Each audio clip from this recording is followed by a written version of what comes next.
वर्ग 10 के सभी विद्यार्थियों को पुनः एक बार मेरे यूट्यूब चैनल में वेलकम है।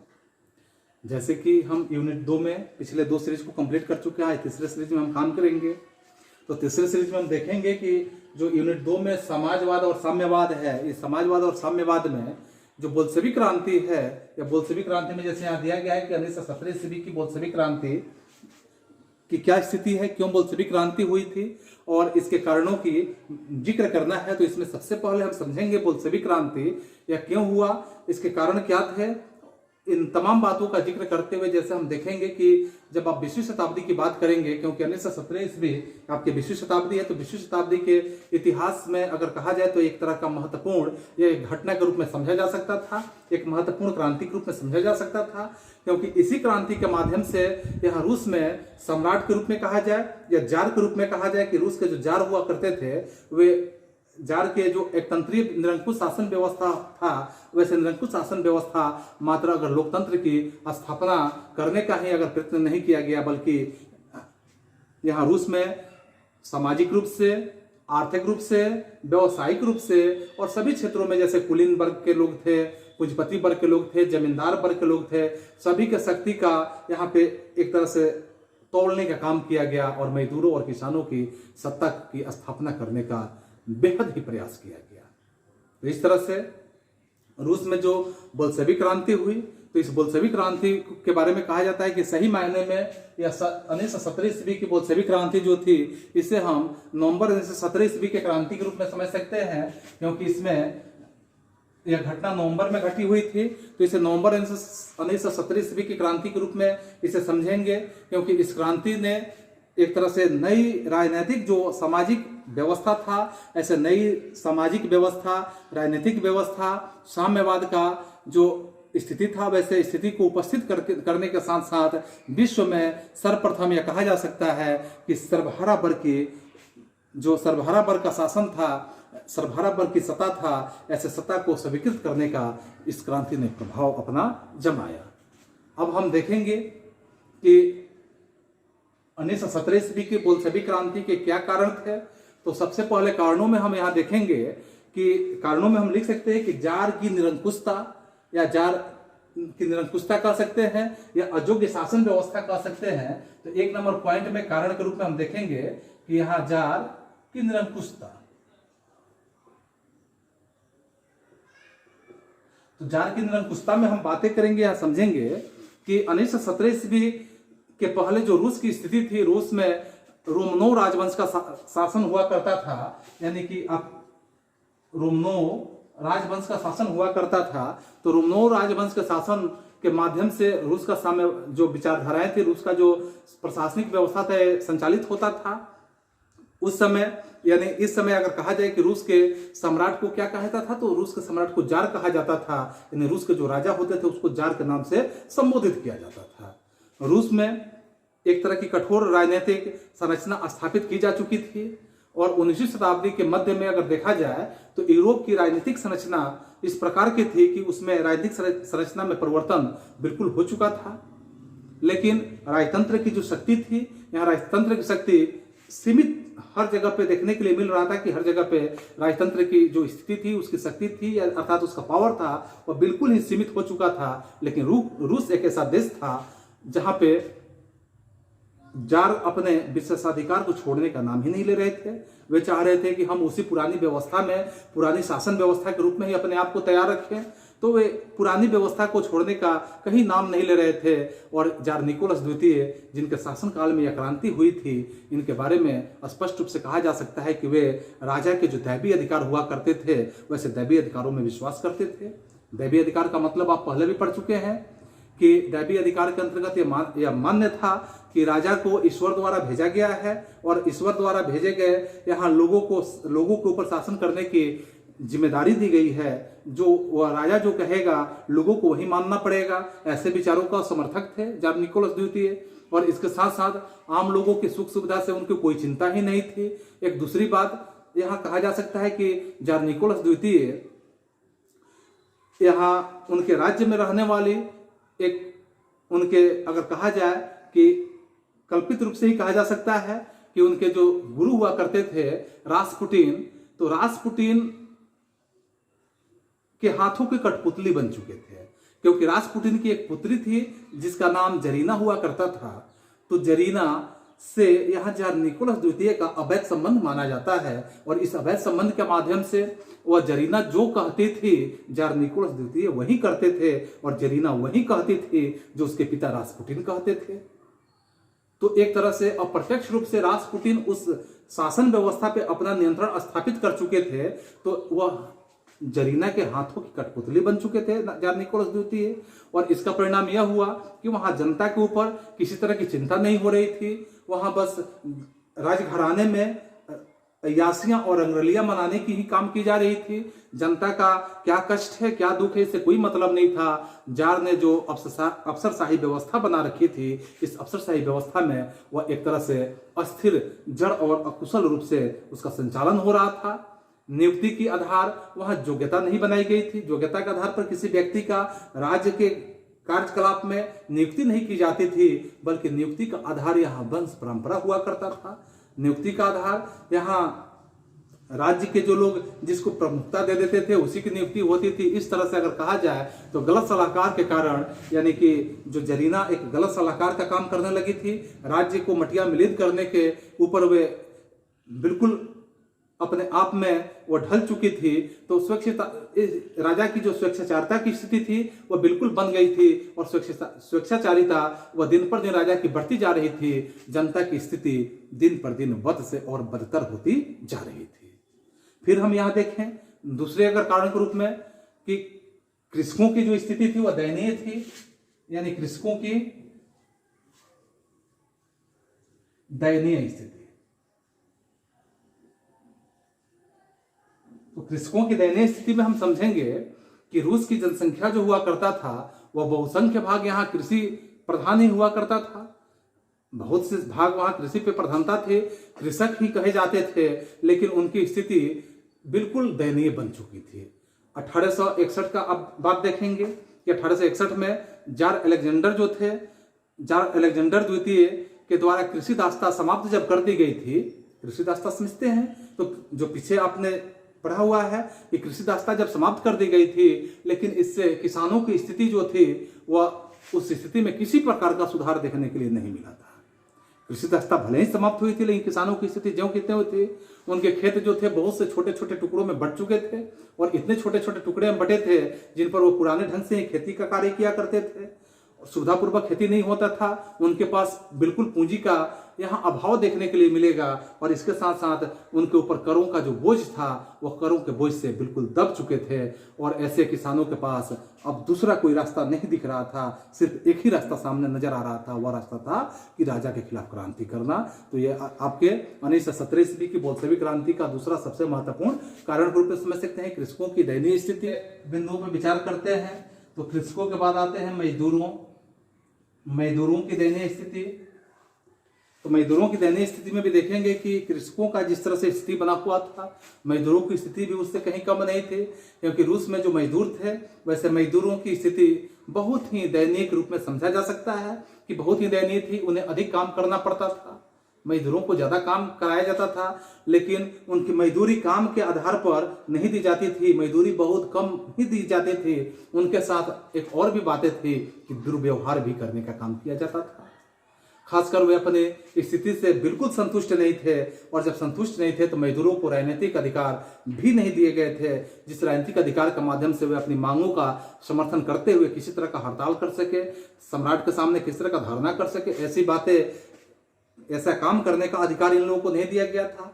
तो मार्क्स के ऐसे शब्द को देखा जाए तो मार्क्स के शब्द थे कि मजदूरों के पास अपनी बेड़ियों को खोने के अलावा दूसरा कुछ नहीं था।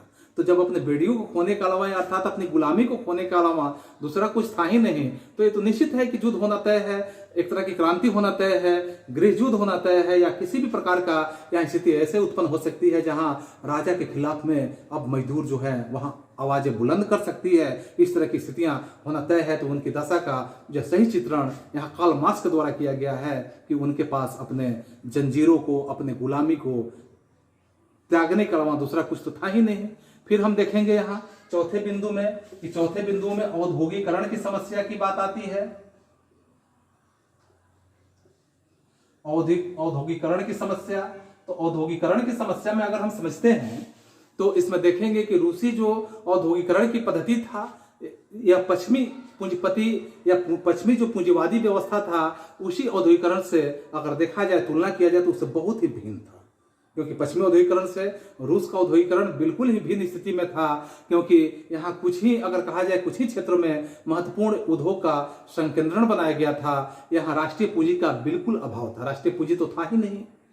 इसलिए उद्योगों के विकास के लिए अगर कहा जाए तो विदेशी पूंजी पर रूस को निर्भर रहना पड़ता था, विदेशी पूंजी पे ही निर्भरता रूस की निर्भरता थी। और इस तरह से विदेशी पूंजी पर जब रूस की निर्भरता थी तो विदेशी पूंजीपति आर्थिक शोषण को ज्यादा से ज्यादा बढ़ावा दे रहे थे। उनको तो आर्थिक रूप से ज्यादा लाभ कमाना था, देश के प्रति, देश के नागरिकों के प्रति उनका किसी तरह का कोई विचारधारा ही नहीं था। तो ज्यादा से ज्यादा लाभ कमाने के लिए चारों तरफ से असंतोष व्याप्त कर दिए थे। अर्थात औद्योगिकरण की समस्या यहाँ रूस की क्रांति का सबसे महत्वपूर्ण कारण के रूप में भी उभर कर सामने आया। फिर यहाँ पांचवें बिंदु पे देखेंगे तो पांचवें बिंदु पे हम देखेंगे कि रूसीकरण की बात अगर समझते हैं कि रूसीकरण की जो नीति थी, यानी कि रूसीकरण नीति या रूसीकरण की नीति, तो रूसीकरण यानी कि द पॉलिसी ऑफ रूसीकरण। तो इस तरह अगर हम देखेंगे कि रूसीकरण की जो नीति थी, इस नीति में कहा जाता है कि सोवियत रूस जो था, सोवियत रूस विभिन्न तरह के राष्ट्रीयताओं का एक देश बन चुका था। यहाँ पे मुख्य रूप से कहा जाए कि स्लाव जाति के लोग रहते थे। और स्लाव जाति के लोग अर्थात इसके अतिरिक्त अगर कहा जाए कि फिन थे, पोल थे, जर्मन थे, यहूदी थे, और भी यहाँ जाति के लोग भी थे, लेकिन स्लाव जाति की ज्यादा संख्या में लोग यहाँ निवास करते थे।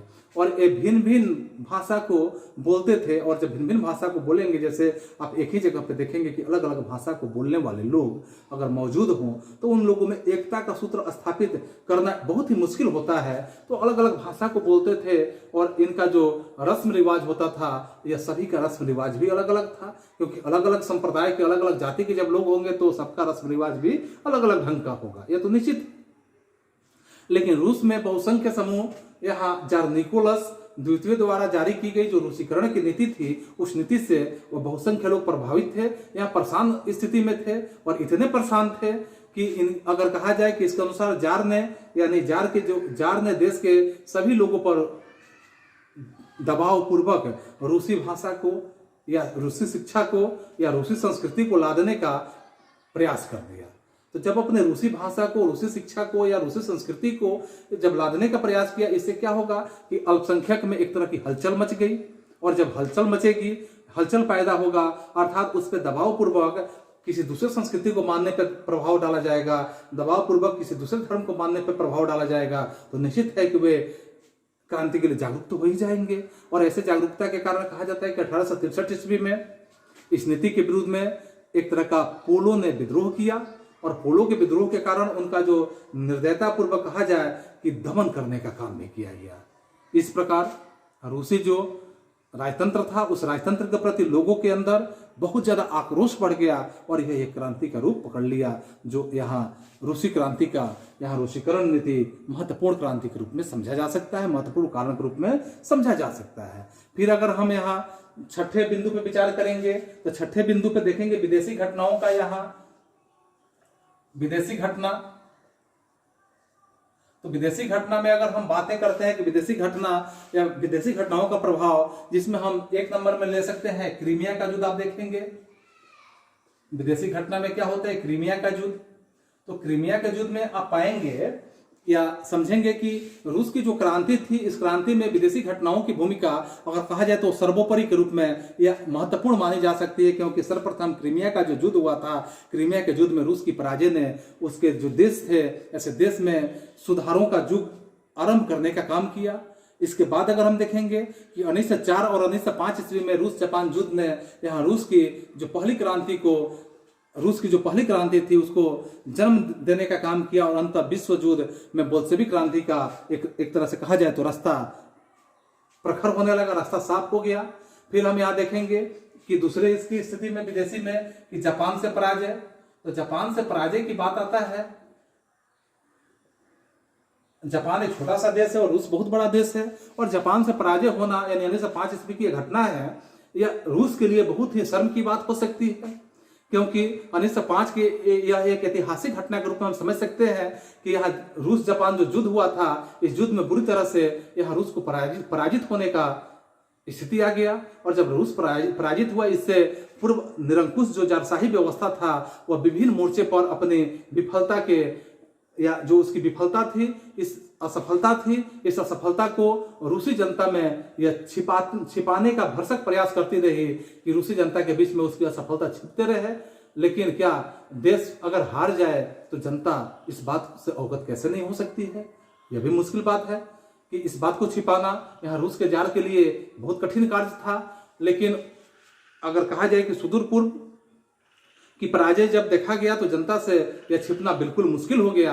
और जब जनता से छिपना मुश्किल हुआ तो बचे खुचे जो फटहाल सैनिक थे, वे सैनिक की स्थिति जब वो वापस लौटे तो पूरा देश एक तरह से स्तब्ध स्थिति में खड़ा हो गया, क्रांति की लहर में आ गया।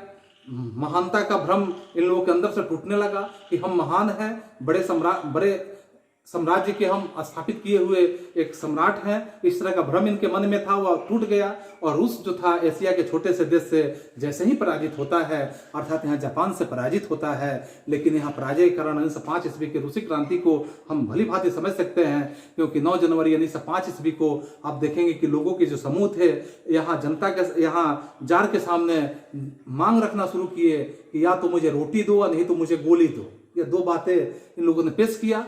तो यहाँ जार ने रोटी देने के बजाय गोली ही स्वीकार कर लिया, जनता को वहां गोली ही दे दिया। और कहा जाता है कि यह ऐसे घटना हुआ जो यहाँ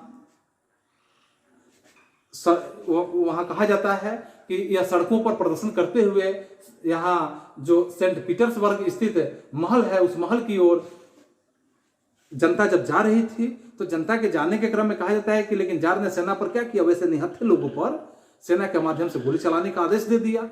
और गोली चलाने का जब आदेश दिया तो वैसे निहत्थे लोगों पर गोलियां बरसाई गई, जिससे हजारों की संख्या में लोग मारे गए। और इस तरह से यह कहा जाता है कि उस दिन 22 जनवरी का दिन था, लेकिन पुराने रूसी कैलेंडर में उस दिन 9 जनवरी 1905 ईस्वी का समय था, जो पुराने रूसी कैलेंडर के अनुसार हुआ करता था। इसलिए यहाँ इसे खूनी रविवार के रूप से समझा जाता है। खूनी रविवार के रूप में इसे आज भी इतिहास में याद रखा जाता है। इस नरसंहार की खबर सुनकर पूरे जो रूस की स्थिति थी, रूस में एक तरह की सनसनी फैल गई। और ऐसी सनसनी फैली कि यह क्रांति के रूप में किसानों की व्यापक भागीदारी यहाँ पर सुनिश्चित हो गई और अंत में सरकार यहाँ झुक गई। और 1905